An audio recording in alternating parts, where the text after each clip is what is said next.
One of the basic policies of the Muslim states was that they did not have conversion policies. The Umayyad actually discouraged conversion to Islam.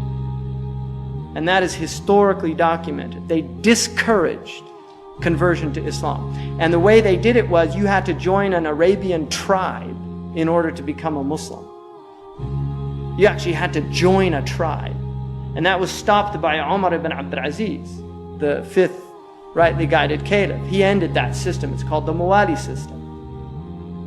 The Abbasids, who were much more tolerant than the Umayyads, and they dropped the total war policy because the Umayyads had a war policy. I mean, they believed in this idea that it's historical destiny, that Islam has to conquer the entire planet.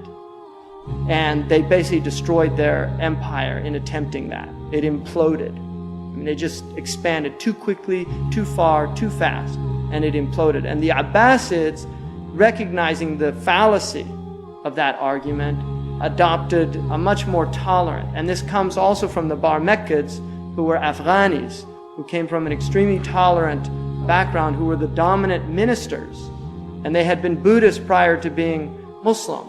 The Bar Mekkid family was a famous priestly family in Afghanistan, and they adopted a much more tolerant position of dealing with conquered peoples.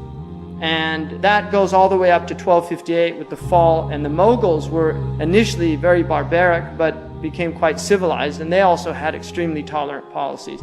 The Ottomans topped them all. The Ottomans did not have a conversion policy. They did not in any way proselytize Islam as a state religion. Really, they did not. It was not policy to proselytize to non-Muslims. They literally left them.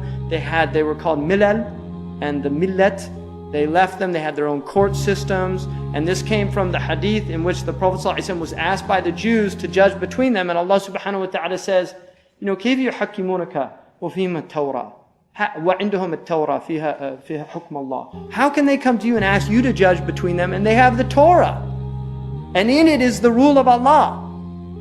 So Allah aqarra in the Quran, He actually says that the Jews have their Torah and they should not use the Quran as their source of judgment unless they become Muslim.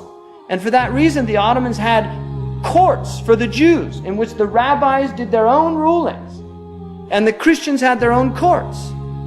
And the Ottomans did not get involved unless it was penal. In the same way that in this country we have what's called people's courts. If people agree on private arbitration, they can actually do that. And that's a good aspect of this country.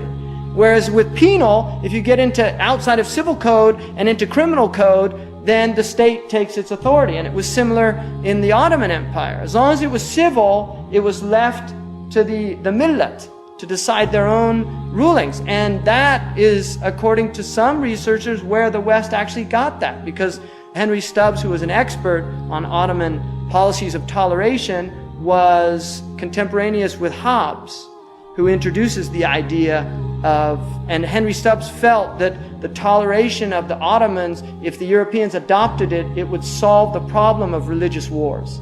And then from Hobbes you get Locke, who writes the famous treatise on toleration, which becomes the pillar of American freedom of religion, because America has probably the first Freedom of Religious Act, which is from the 17th century in Maryland, is quite radical, although it's very consistent with the Ottoman tradition.